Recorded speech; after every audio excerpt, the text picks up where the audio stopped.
बिस्मिल्लाहिर्रहमानिर्रहीम सल्लल्लाहु अलैहि वसल्लम। अस्सलाम वालेकुम क्लास 10। उम्मीद है आप सब खैरियत से होंगे। आज हम करेंगे क्लास 10 की फिजिक्स के यूनिट 14 लाइट के न्यूमेरिकल प्रॉब्लम 14.6 टू 14.9 तक। इससे कबल हम प्रीवियस वीडियो में यूनिट 14 के न्यूमेरिकल प्रॉब्लम 14.1 से 14.5 तक डिटेल से डिस्कस कर चुके हैं। इनका लिंक मैंने डिस्क्रिप्शन में दे दिया है। आप इन न्यूमेरिकल प्रॉब्लम से मुतल्लिक भी लेक्चर ले सकते हैं। न्यूमेरिकल प्रॉब्लम 14.6 है, light travel inside a glass block of refractive index n is equal to 1.6. It strikes the glass air boundary. Calculate the critical angle for total internal reflection. बड़ा ही simple सा और आसान सा numerical है। यहाँ पे हमें रिफ्रैक्टिव इंडेक्स दिया हुआ है और हमें कहा गया है कि क्रिटिकल एंगल फाइंड करें। ठीक है, तो सबसे पहले गिवन डाटा लिख लेते हैं। तो गिवन डाटा में एक चीज़ गिवन है हमें और एक चीज़ ही हमने फाइंड करनी है। ठीक है, रिफ्रैक्टिव इंडेक्स जो दिया हुआ है उसको लिख लेते हैं। तो हमारे पास रिफ्रैक्टिव इंडेक्स है जो उसको n से रिप्रेजेंट करते हैं और वो दिया हुआ है 1.6 है। ठीक है, और इसका कोई यूनिट नहीं होता। और फाइंड क्या करना है, क्रिटिकल एंगल। ठीक है, कैलकुलेट द क्रिटिकल एंगल। तो क्रिटिकल एंगल को हम जो है वो c के साथ रिप्रेजेंट करते हैं, कैपिटल C के साथ। Critical angle is equal to capital C और इज इक्वल टू आ गया क्वेश्चन मार्क। अब एक बड़ा सिंपल सा और सादा सा फॉर्मूला है वो यहाँ पे मेंशन कर लेंगे। वी नो डैट, अगर आप बुक पे पेज 71 पे आए तो यहाँ पे 71 पेज पे हमें ये फॉर्मूला मिल जाता है जिसकी मदद से क्रिटिकल एंगल फाइंड हो जाएगा। Sine C is equal to 1/n। ठीक है, तो वी नो डैट, हम जानते हैं कि साइन C इक्वल होता है 1/n के। ठीक है, अब देखिए यहाँ से हमें साइन C वैसे का वैसे ही लिख लेना है। 1/n की वैल्यू लगाएंगे, वो क्या है 1.6। Sine C is equal to, अब 1 को डिवाइड कर लेंगे हम 1.6 पे, तो 1 को 1.6 पे डिवाइड किया आ गया 0.625। ठीक है, अब हमें चूंकि C फाइंड करना है क्रिटिकल एंगल, तो C इधर ही रहेगा, तो साइन उधर जाके इन्वर्स हो जाएगा। ठीक है, साइन इधर आके इन्वर्स हो गया, 0.625 आ गया।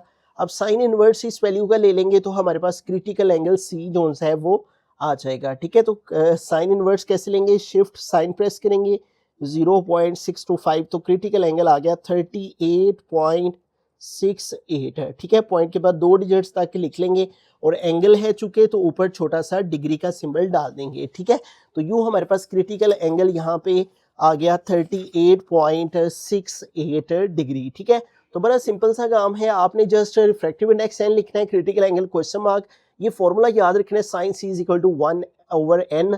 तो इसकी मदद से C जो है वो फाइंड हो जाएगा। बिस्मिल्लाहिर्रहमानिर्रहीम। 14.7 न्यूमेरिकल है। An object is placed 15.0 centimetre in front of a convex mirror forming a virtual image 7.5 centimeter behind the mirror. What is the focal length of the mirror? तो यहाँ पे इन क्वेश्चंस को अंडरस्टैंड करने के लिए आपने बुक का पेज नंबर जो 68 है, इसके ऊपर जो some sign conventions for the mirrors हैं, इस टेबल को बड़ी अच्छे से रिमेंबर करना है, याद करना है अच्छे से। और इसके अलावा यहाँ पे हमारे पास जो लेंस और जो मिरर फॉर्मूला है, ठीक है, 1/f is equal to 1/p plus 1/q, इन दो चीज़ों का बड़ा अमल दखल है अब जो हम न्यूमेरिकल करने जा रहे हैं उनमें। ठीक है, तो सबसे पहले अगर हम इस बात को अंडरस्टैंड करें, देखें ऑब्जेक्ट डिस्टेंस जो है उसको p के साथ रिप्रेजेंट करते हैं। अब सबसे पहली चीज़ यहाँ पे वो कह रहा है ऑब्जेक्ट को प्लेस किया गया है, रखा गया है इतने सेंटीमीटर पे। ठीक है, तो ये दरअसल क्या है, ऑब्जेक्ट डिस्टेंस है। ठीक है, और इसको हम p के साथ रिप्रेजेंट करेंगे। तो गिवन डाटा में सबसे पहले इसी को लिख लेते हैं, ऑब्जेक्ट डिस्टेंस है। ठीक है, ऑब्जेक्ट डिस्टेंस, और अभी अभी हम पढ़ रहे हैं इसको p के साथ रिप्रेजेंट करते हैं और ये कितना दिया हुआ है क्वेश्चन में, 15.0 सेंटीमीटर। ठीक है, उसके बाद जो इमेज डिस्टेंस है, ठीक है, वो है q। ठीक है, एक होता है ऑब्जेक्ट डिस्टेंस, एक होता है इमेज डिस्टेंस। अब यहाँ पे देखें वो कह रहा है कि इसकी बिना पर जब इस ऑब्जेक्ट को रखा गया है कन्वेक्स मिरर के सामने, दो तरह के मिरर हैं यहाँ पे जिनका तस्करा होगा, कन्वेक्स मिरर और कनकेव मिरर। ठीक है, यहाँ पे कन्वेक्स मिरर यूज हुआ है और वो कह रहा है उससे जो इमेज बनती है वो बिहाइंड द मिरर बनती है। अब ये जो इमेज का डिस्टेंस दिया हुआ है इसको हम क्यू के साथ रिप्रेजेंट करते हैं। ठीक है, तो दूसरी चीज आ जाएगी यहाँ पे इमेज डिस्टेंस, इमेज डिस्टेंस, और उसको हम क्यू के साथ रिप्रेजेंट करेंगे और वो है 7.5 सेंटीमीटर। अब यहाँ पे हमने थोड़ा सा गौर करना है इस क्वेश्चन में, जब भी हमारे पास कन्वेक्स मिरर हो और वर्चुअल इमेज बने, ठीक है, ये देखिए इमेज डिस्टेंस Q और वर्चुअल इमेज, तो हमारे पास वर्चुअल इमेज के साथ जब भी behind the mirror virtual image बने तो हमारे पास जो इमेज डिस्टेंस होता है वो किसके इक्वल होता है, नेगेटिव के, ठीक है। वर्चुअल इमेज की सूरत में हमारे पास जो इमेज डिस्टेंस है वो देखें वर्चुअल इमेज तो नेगेटिव आएगा साथ में साइन, तो इसके साथ माइनस क्यों आया है, रीज़न हमने पढ़ ली, एक तो ये कन्वेक्स मिरर है, दूसरा वर्चुअल इमेज बन रही है, ठीक है। तो ये हमने ज़रूर याद रखना है, जब भी आपके पास वर्चुअल इमेज का वर्ड आ जाए, बिहाइंड द मिरर आ जाए, तो आपने साथ में माइनस लगा लेना है। और तीसरी चीज़ क्या है, what is the focal length, तो focal length of the mirror हमने फाइंड करनी है, तो फोकल लेंथ को एफ के साथ, स्मॉल एफ के साथ रिप्रेजेंट करते हैं, is equal to question mark, ठीक है। ऑब्जेक्ट डिस्टेंस को P से, इमेज डिस्टेंस को Q से, काफ़ी बच्चे इन दोनों चीज़ों में कंफ्यूज रहते हैं, आप अच्छे तरीके से इनको याद रख लें, ठीक है। और इसका बड़ा ही आसान सा एक फॉर्मूला भी टीचर्स बताते हैं कि O फॉर ऑब्जेक्ट और OP, ठीक है, OP मीन ऑब्जेक्ट और इसको P से, और IQ का मतलब I फॉर इमेज और Q फॉर उसको रिप्रेजेंट करने के लिए, ठीक है।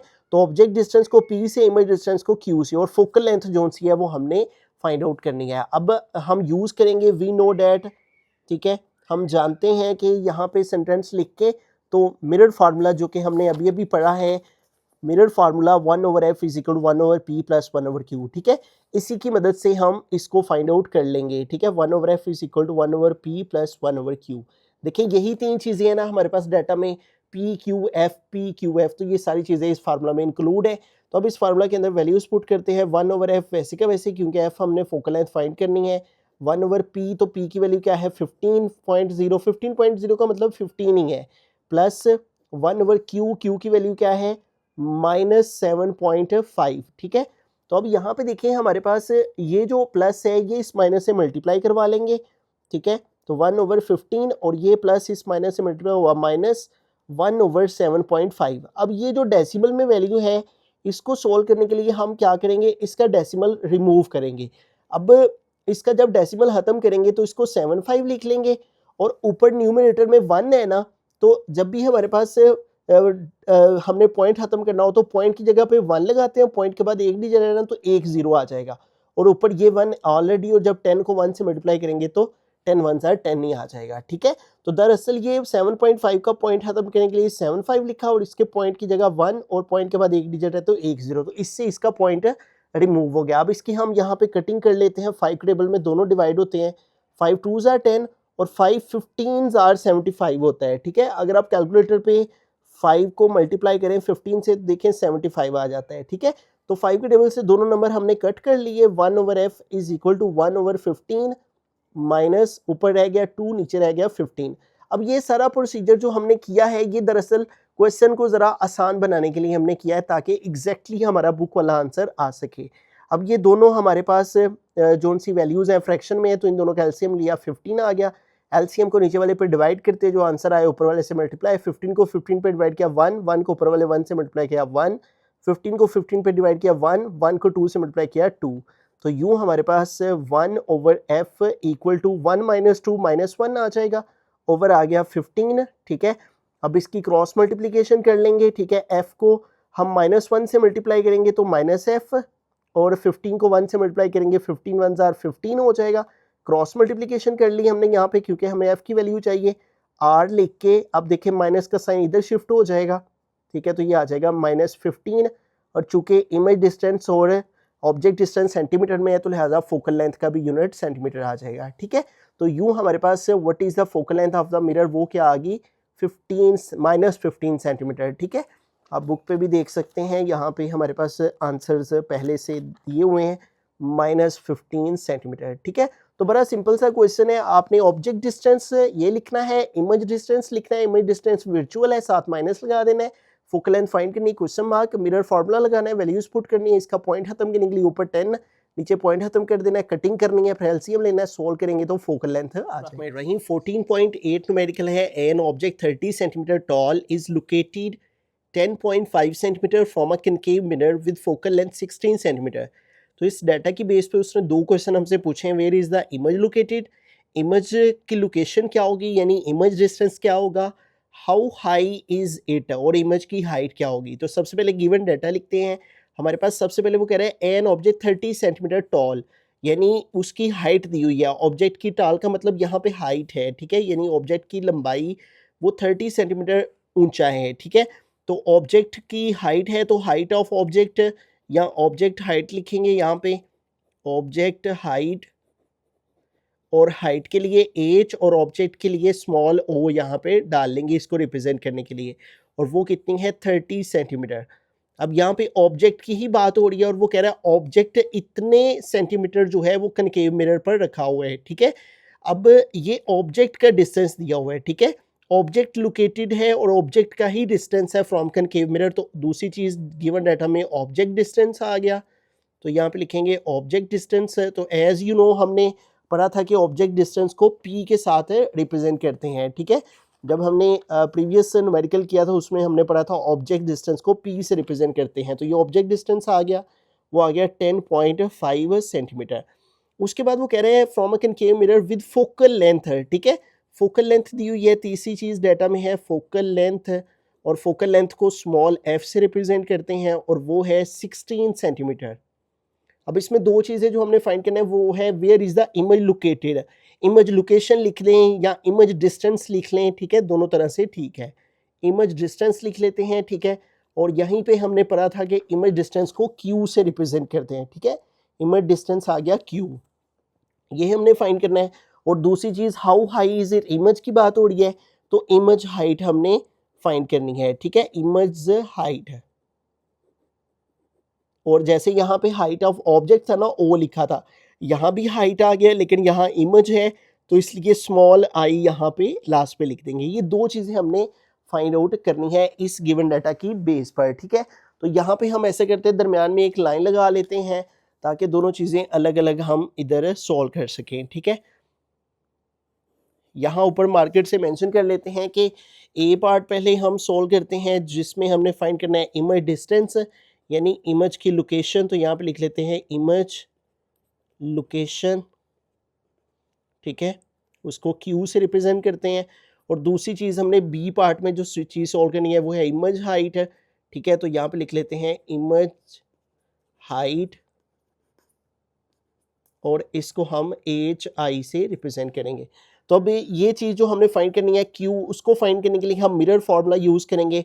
एज यू नो हमने प्रीवियस क्वेश्चन में पढ़ा है कि जब भी हमारे पास पी क्यू एफ में से कोई सी दो चीज़ें गिवन हों तो ये मिरर फार्मूला, जिसे लेंस फार्मूला भी कहते हैं, इसकी मदद से हम फाइंड कर लेंगे। तो ये फार्मूला यहाँ पे अप्लाई करेंगे 1/f is equal to 1/p plus 1/q, ठीक है।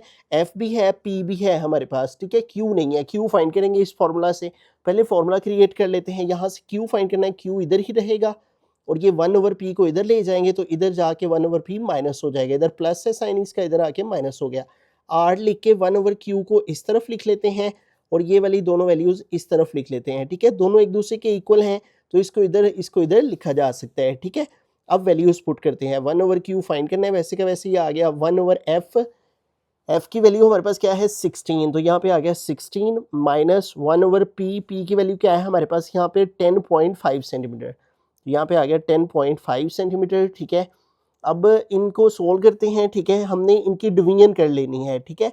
1 को 16 पे डिवाइड करेंगे कैलकुलेटर की मदद से, 1 डिवाइडेड बाई 16, तो ये हमारे पास आ गया है 0.0625 माइनस, अब 1 को डिवाइड करेंगे 10.5 पे तो ये हमारे पास आ गया है 0.095 और एक डिजिट और लिख लेते हैं 2, ठीक है।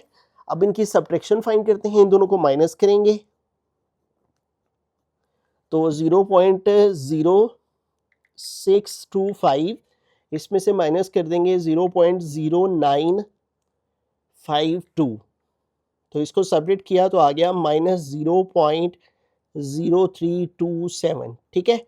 अब हमें क्या करना है, चूंकि हमें क्यू चाहिए तो अब इसकी ना क्रॉस मल्टीप्लिकेशन कर लेंगे, या आप यहाँ पे रेसिप्रोकल भी ले सकते हैं, दोनों तरह ठीक है, ठीक है। कुछ बच्चों को रेसिप्रोकल नहीं समझ में आता तो मैं क्रॉस मल्टीप्लिकेशन के जरिए अगर आपको करवाऊँ तो क्यू इसके साथ मल्टीप्लाई करेगा, 1 के साथ मल्टीप्लाई करेगा। जब क्यू को इस वैल्यू से मल्टीप्लाई करेंगे तो आएगा क्यू मल्टीप्लाई माइनस 0.0327 और इज इक्वल टू 1 को 1 से मल्टीप्लाई करेंगे तो 1 1 ज़र 1 है, ठीक है। अब ये वैल्यू इधर q के साथ मल्टीप्लाई हो रही होती है तो इधर आके डिवाइड हो जाती है 1 ओवर माइनस 0.0327, ठीक है। अब इसको डिवाइड कर लेंगे, q इज इक्वल आ जाएगा हमारे पास 1 डिवाइडेड बाय 0.0327, तो ये हमारे पास आ गया 30 पॉइंट, ये माइनस का साइन आ गया 30.58 है, ठीक है। और जो बुक वाला है उसने इसको राउंड ऑफ करके लिखा हुआ है, ठीक है।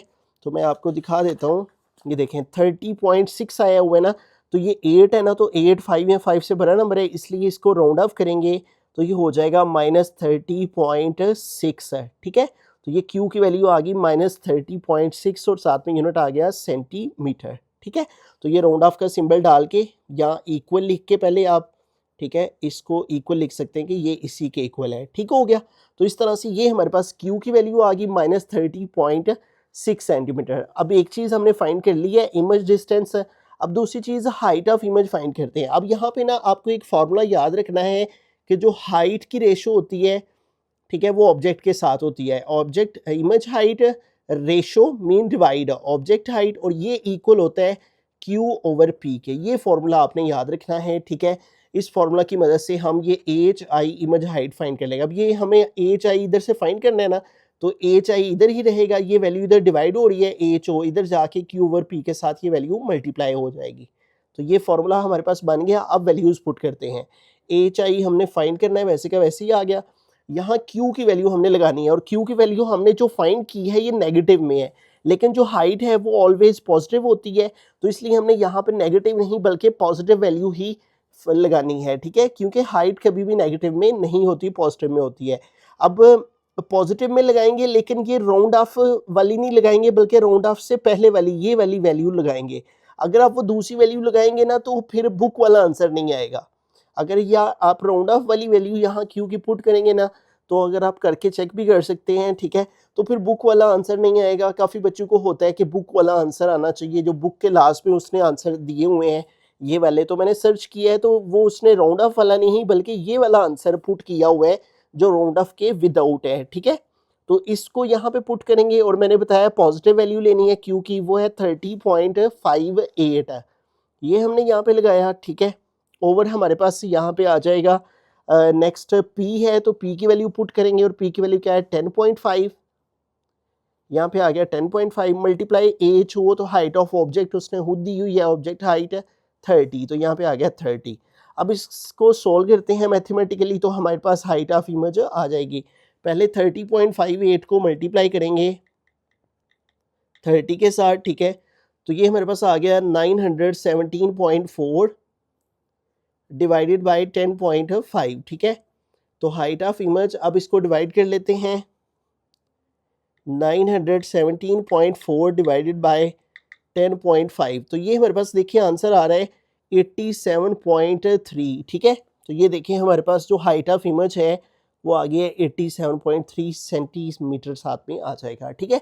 तो इस क्वेश्चन में आपने ये वाला डाटा पढ़ के, तो क्वेश्चन में गिवन डाटा लिखना है, ऑब्जेक्ट हाइट, उसके बाद इमेज डिस्टेंस, और उसके बाद फोकल लेंथ है, ठीक है। ये ऑब्जेक्ट डिस्टेंस, ऑब्जेक्ट हाइट और फोकल लेंथ लिखने के बाद दो चीज़ें जो फाइंड करनी है, इमेज लोकेशन, इमेज डिस्टेंस और उसकी हाइट क्वेश्चन मार्क में आ जाएगी। इमेज लोकेशन के लिए आपने मिरर फार्मूला लगाना है, उसमें से q फाइंड कर लेना है, और इमेज हाइट के लिए आपने ये वाला फार्मूला लगाना है कि height of image ratio height of object equal होता है q रेशो p के, ठीक है।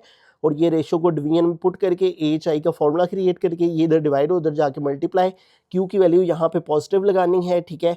बाकी वैल्यूज पुट करके इसको सोल्व करेंगे तो हमारे पास हाइट ऑफ इमेज भी आ गई, और q जो है इमेज डिस्टेंस वहीं 14.9 न्यूमेरिकल है, लास्ट न्यूमेरिकल है यूनिट 14 का। An object is placed at 30 centimetre to the left of a concave lens with focal length -15 cm. Find the image distance and describe the image. तो इस question में वो कह रहे हैं एक ऑब्जेक्ट है जिसको 30 सेंटीमीटर के फासले पे रखा गया है, ठीक है, यानी ये ऑब्जेक्ट डिस्टेंस दिया हुआ है। सबसे पहले ऑब्जेक्ट डिस्टेंस को लिखेंगे, और ऑब्जेक्ट डिस्टेंस को एज यू नो p से रिप्रेजेंट करते हैं, वो है 30 सेंटीमीटर। उसके बाद उसने कहा है यहाँ पे जो लेंस यूज़ किया गया वो कनकेव लेंस यूज़ किया, और जो फोकल लेंथ है वो हमारे पास -15 है। फोकल लेंथ को स्मॉल f से रिप्रेजेंट करते हैं, वो है -15 सेंटीमीटर। उसके बाद वो कह रहा है find the image distance and describe the image. दो चीज़ें हमने फाइंड करनी है, इमेज डिस्टेंस को क्यू से रिप्रेजेंट करते हैं, ये फाइंड करना है, और nature of image, describe the image का मतलब है कि इमेज किस तरह से बनेगी जब हम कनकेव लेंस को इस्तेमाल करेंगे इन वैल्यूज़ के अकॉर्डिंग, ठीक है। तो आगे ये सारा गिवन डाटा लिखने के बाद देखिए, जब भी हमारे पास पी, एफ और क्यू मौजूद होता है तो हम लेंस फार्मूला यहाँ पे यूज़ कर लेंगे 1/f is equal to 1/p plus 1/q, ठीक है। इधर से हमें चूंकि q फाइंड करना है तो q को इस तरफ ही रहने देंगे, 1/p को इधर ले आएंगे तो 1/p इधर प्लस हो रहा है, इधर आके माइनस हो जाएगा, ठीक है। अब r लिख के हम 1/q को एक तरफ लिख लेते हैं और इन दोनों वैल्यूज़ को इस तरफ लिख लेते हैं, ठीक है। दोनों एक दूसरे के इक्वल हैं तो इनको हम ऐसे लिख सकते हैं। 1/q इज इक्वल टू, अब इनकी वैल्यूज़ पुट करते हैं। 1/f की वैल्यू हमारे पास क्या है, -15, यहाँ पे आ गया -15, माइनस 1/p की वैल्यू क्या दी रखी है, 30, यहाँ पे आ गया 30, ठीक है। अब इन दोनों वैल्यूज़ का हम यहाँ पे एलसीएम लेके उसके ज़रिए सोल्व कर लेंगे। 15 और 30 का एलसीएम लें तो 5 का टेबल यूज़ कर लेते हैं, 3 का भी यूज़ कर सकते हैं। 3 5 ज़र 15, 3 10 ज़र 30, फिर 5 का कर लेते हैं, 5 1 ज़र 5, 5 2 ज़र 10, फिर 2 1 ज़र 2, 2 5 ज़र 10, 10 3 ज़र 30, कैल्शियम आ गया 30। एलसीएम को नीचे वाले से डिवाइड करते हैं, जो आंसर आए ऊपर वाले से मल्टीप्लाई। 30 को 15 पे डिवाइड करेंगे 2 आएगा, 2 को ऊपर वाले 1 से मल्टीप्लाई किया -2 आ गया, ये माइनस ऊपर वाली वैल्यू के साथ आ जाएगा। 30 को 30 पे डिवाइड करेंगे 1 आएगा, 1 को ऊपर वाले 1 से मल्टीप्लाई किया 1। 1/q इज इक्वल टू -2 और -1 -3 हो जाएंगे, ओवर आ गया 30, ठीक है। अब इन दोनों की कटिंग कर सकते हैं हम, 3 1 ज़र 3, 3 10 ज़र 30, ठीक है। तो यूँ हमारे पास क्या आ गया, -1/10। अब इसका रेसिप्रोकल ले लेंगे, रेसिप्रोकल जब भी लेते हैं दोनों साइड्स पे लेते हैं, ठीक है। इधर q ऊपर चला जाएगा और इधर 10 ऊपर चला जाएगा, ठीक है। तो यूँ हमारे पास जो इमेज डिस्टेंस है q वो आ गया -10 सेंटीमीटर। अब दूसरी चीज़ हमने यहाँ पे लिखनी है नेचर ऑफ इमेज, ठीक है। उसने जैसे कि पूछ रखा है ये इमेज कैसी बनेगी। अब इसको ज़रा थोड़ा सा आपने अंडरस्टैंड करना है। सबसे पहली चीज़, जब भी आपके पास नेगेटिव साइन आए तो आपने समझ जाना है कि इमेज वर्चुअल बनेगी, ठीक है। तो हम यहाँ पे लिखेंगे पहली बात कि इमेज वो क्या होगी, वर्चुअल होगी, इमेज इज वर्चुअल। और रीज़न मैंने आपको बता दी कि नेगेटिव साइन आ रहे हैं। अब अगली जो चीज़ें हैं उनके बारे में ज़रा थोड़ा सा अंडरस्टैंड करना है आपने। ये जो क्वेश्चन है इसकी जो हमारे पास कनकेव लेंस के साथ जो डायग्राम बनेगी, जब हमारे पास ऑब्जेक्ट डिस्टेंस 30 सेंटीमीटर पे हो और फोकल लेंथ माइनस, तो कुछ इस अंदाज की डायग्राम बनेगी, ठीक है। अब ये देखें, ये हमारे पास ऑब्जेक्ट है और ये इसकी इमेज है और ये दरमियान में कनकेव लेंस लगा हुआ है, और इस सूरत में देखें जो इमेज बनेगी वो वर्चुअल बनेगी, ठीक है। उसने जैसे कि खुद भी यहाँ पे, इरेक्ट का मतलब होता है अपराइट, यानी सीधी इमेज बनेगी, ठीक है। बिल्कुल जिस तरह के ऑब्जेक्ट होगा उसी तरह की इमेज बनेगी, ठीक है। इसको अगर मजीद एक्सप्लेन करूँ तो ये देखें, ये सारी comprehensive guide to image formation of a concave lens के बारे में है। इसमें जो सबसे अहम चीज़ है वो हमारे पास ये की करैक्टरिस्टिक्स है। सबसे पहली चीज़, कनकेव लेंस में इमेज वर्चुअल होती है, इरेक्ट, इरेक्ट का मतलब होता है अपराइट, ठीक है। बुक वाले ने दूसरी चीज़ यहाँ पे जो यूज़ किया उसने कहा इमेज वर्चुअल, मैंने बता दिया आपको माइनस का साइन। उसके बाद अपराइट का मतलब होता है सीधी इमेज, यानी इरेक्ट का वर्ड भी यूज़ है इसकी जगह आप कर सकते हैं, ठीक है। अपराइट फॉर्म्ड, ठीक है, ये चीज़ बनेगी, अपराइट बनेगी, ठीक है। उसके बाद आगे जो चीज़ उसने बताई है बुक वाले ने आंसर में, उसने कहा है कि located on the same side, जिधर आपका ऑब्जेक्ट पड़ा होगा उधर उसी साइड पे आपकी इमेज बनेगी, ठीक है। ये देखिए सेम साइड, और यही वर्ड बुक वाले ने आंसर में भी यूज़ किया है। अपराइट का भी मतलब आपको समझ आ गया, वर्चुअल का भी मतलब समझ आ गया कि कनकेव लेंस में यही कैटेगरी, और सेम साइड, ठीक है। और तीसरी चीज अपराइट फॉर्म्ड, ठीक है, on the same side of the object, ठीक है। ये मैं आपको बता भी देता हूँ, डायग्राम वैसे मैंने पहले भी आपको बता दिया है। दूसरी डायग्राम में अगर आप देखें तो ये देखें, ये जिस तरफ ऑब्जेक्ट पड़ा हुआ है उसी तरफ इमेज बन रही है, ठीक है। तो ये जो अपराइट का मतलब है, वर्चुअल का मतलब माइनस की वजह से, वैसे भी कनकेव लेंस में वर्चुअल इमेज बनती है। अपराइट का मतलब आपको सीधी खड़ी इमेज बनेगी, ठीक है, और ऑन द सेम साइड, ठीक है। और ये देखिए सेम साइड हमने इसकी जो डायग्राम है उससे भी देख लिया, और वैसे भी जो इसकी करैक्टरिस्टिक्स हैं यहाँ पे हमारे पास, उसमें भी आप देख सकते हैं कि कनकेव लेंस में सेम साइड पर जो है वो हमारी इमेज बनती है between the lens and F1, ठीक है। ये हमारा लेंस होता है, ठीक है, और ये यहाँ पे F1, ठीक है। इस तरह से हमारे पास ये क्वेश्चन कंप्लीट हुआ। आपने जो सा ये गिवन डाटा वो लिखा और उसकी बिना पे आपने Q की वैल्यू फाइंड की Q इज इक्वल टू -10, तो ये देखें हमारा आंसर यहाँ पे -10 सेंटीमीटर, ठीक है।